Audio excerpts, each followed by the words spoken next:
Beloved, our job is to avail and use our talents to reveal God's love to an apostate world. God works with what we have to offer him. For example, when he asked Moses in Exodus 4:2, "What is that in your hand?" "A staff," Moses replied. Or when God engages with Gideon on the resources or abilities he possesses in Judges chapter 6. God works with you and will use any attribute you possess to reveal his love, his truth, and your mission. Let us for a moment explore the talented Joni Mitchell song Woodstock, which is deeply spiritual in the sense that it conveys a longing for connection, unity, and transcendence.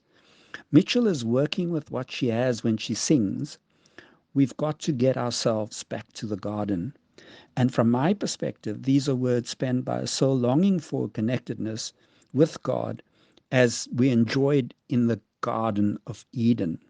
She longs for a unity that can be derived from a peace that passes all understanding, or the transcendent when she sings, "I'm going to try to get my soul free."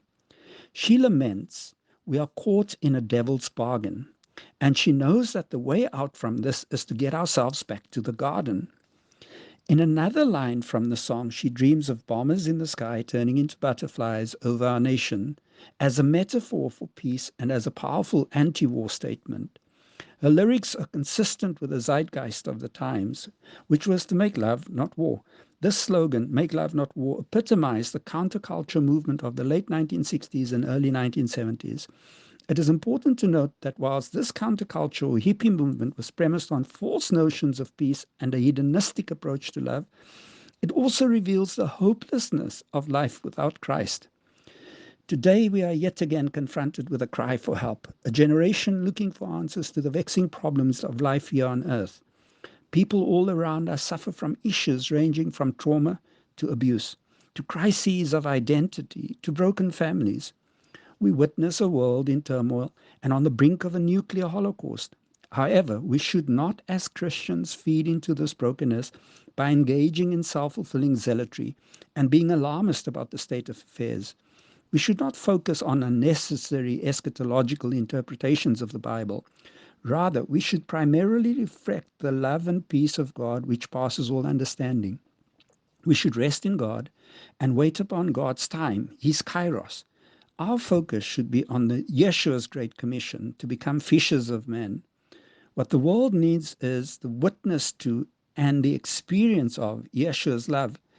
Every living soul has a void which only the love of Yeshua can fill. You should be an agent of this love. In her song, Mitchell reveals an innate sense of the human potential when she sings, "We are stardust, we are golden, and we've got to get ourselves back to the garden." While she is onto something, she does so in the absence of a knowledge or the experience of the love of Christ. She misses that we are golden precisely because we are made in his image. And yes, that it is Christ who said, "Hanani, here am I, send me," on that fateful day when Adam fell in the garden, when we were separated from God and banished from the garden. It is indeed Yeshua who takes us back to the garden. In Revelation 2:7, Yeshua says, "Whoever has ears, let them hear what the Spirit says to the churches. To the one who is victorious, I will give the right to eat from the tree of life, which is in the garden, the paradise of God." Yeshua is the only way back to the garden. We should always diminish our own egos in service of the greater good and serve a world in dire need of God's love in Yeshua.